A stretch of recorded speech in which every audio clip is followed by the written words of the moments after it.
রাজ্য জুড়ে চলছে পুরসভা ও পঞ্চায়েতগুলিতে পুলিশের তল্লাশি অভিযান। পুলিশ অভিযান চালিয়ে নিজেদের হেফাজতে নিচ্ছে জন্ম মৃত্যু নিবন্ধনের রেজিস্টার সংশ্লিষ্ট নথিপত্র ও রেকর্ড। তদন্তের স্বার্থে এই নথিগুলি বাজেয়াপ্ত করা হয়েছে বলে প্রশাসন সূত্রে খবর। তৃণমূল আমলে জন্ম মৃত্যু শংসাপত্রে দুর্নীতির অভিযোগ।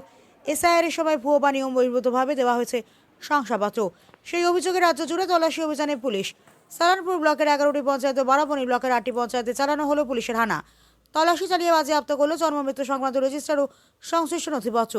প্রসঙ্গত, জন্ম মৃত্যু শংসাপত্রে জালিয়াতি রুখতে আগেই নতুন নিয়ম জারি করেছিল রাজ্য সরকার। এবার জন্ম মৃত্যুর ভুয়ো শংসাপত্র বিতরণে দুর্নীতির অভিযোগ খতিয়ে দেখতে জেলায় জেলায় শুরু হলো পুলিশি অভিযান। তার মধ্যে বৃহস্পতিবার মুখ্য সচিব মনোজ আগরওয়াল জানিয়ে দিলেন, এবার থেকে জন্ম মৃত্যু শংসাপত্র দিতে পারবেন না রাজ্যের পুরপ্রধান বা পঞ্চায়েত প্রধানরা, অর্থাৎ কোনো নির্বাচিত জনপ্রতিনিধিরই আর সেই ক্ষমতা থাকবে না। এবার এই ধরনের শংসাপত্র দিতে পারবেন দায়িত্বপ্রাপ্ত আধিকারিকরাই। বৃহস্পতিবার মুখ্য সচিব জানিয়েছেন, জন্ম মৃত্যু শংসাপত্র বিতরণে বিস্তর গরমিলের প্রমাণ মিলেছে। আর এই ধরনের ঘটনা সবচেয়ে বেশি ঘটেছে ভোটার তালিকায় নিবিড় সংশোধন বা এসআইআর এর সময়। মুখ্য সচিব বলেন, পুলিশের কাছে অনেক অভিযোগ এসেছে, অনেক জায়গায় নকল জন্ম শংসাপত্র ধরা পড়েছে। অনেকে সুযোগ সুবিধা নিয়েছে, নিয়ম থাকলে বহু অনিয়ম হয়েছে। রাজ্য সরকার জানিয়ে দিয়েছে 1997 সাল থেকে নথিবদ্ধ হওয়া সব শংসাপত্র আবার যাচাই করবে সরকার। বাড়ি বাড়ি গিয়ে সমীক্ষা হবে, কারো কাছে ভুয়ো শংসাপত্র থাকলে তা বাতিল হবে। তবে মুখ্য সচিবের আশ্বাস, কারো ভয় পাওয়ার কিছু নেই। এই জন্ম শংসাপত্র যাচাই শুধুমাত্র একটা নিয়ম। দুর্নীতিমুক্ত করতে এই পদক্ষেপ। সরকারি আধিকারিকরাই এটা যাচাই করবেন, কোনো চুক্তিভিত্তিক কর্মী যাচাই করতে পারবেন না।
আমাদের পশ্চিম বাংলায় যে ডবল ইঞ্জিন সরকার, সেই সরকারের নির্দেশে আমাদের স্বাস্থ্য দপ্তরের তরফে একটা অর্ডার এসছে।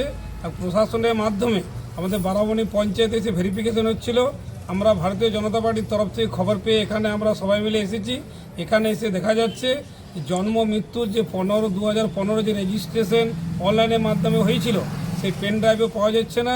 এবং কয়েক বছর আগে এখানে চুরিও করানো হয়েছিল তৃণমূলের 15 বছরের শাসনকালে এই বারাবণী পঞ্চায়েত যে দুর্নীতির আতুর ঘটছিল এবং এখানে রেজিস্ট্রেশন যে জন্ম মৃত্যুর সেটা বাড়িতে বসে করানো হতো এবং এখানে যে দুর্নীতির আতুর ঘটছিল সেখানে স্বাস্থ্য দপ্তরের নির্দেশে এবং প্রশাসনের লোক এখানে এসে খোঁজখবর নিচ্ছিল। পার্টির তরফ থেকে আমরাও এসেছি। এখানে এসে 2015 আগের কোনো নথি পাওয়া যাচ্ছে না এবং মাত্র পঞ্চায়েতের যে সরকার বদল হবার তার আগের নথি পাওয়া যাচ্ছে না এবং সেটা প্রশাসন এসেছিল, খোঁজখবর নিয়ে দেখে গেল। আমরা এর তীব্র প্রতিবাদ জানাচ্ছি এবং তৃণমূলের যে দুর্নীতির আতুর করছিল এখন আমরা ডবল ইঞ্জিন সরকার এখানে পঞ্চায়েত বারাবণী পঞ্চায়েত আমরা স্বচ্ছভাবে চালানোর জন্য আমাদের ভারতীয় জনতা পার্টির থেকে আমাদের যে কার্যকর্তা এসছে সেটা আমরা আপনাদের কাছে অঙ্গীকার করছি। লাস্ট 15 বছর আগের সরকার জন্ম মৃত্যুর সার্টিফিকেট নিয়ে অনেক দুর্নীতি হয়েছে।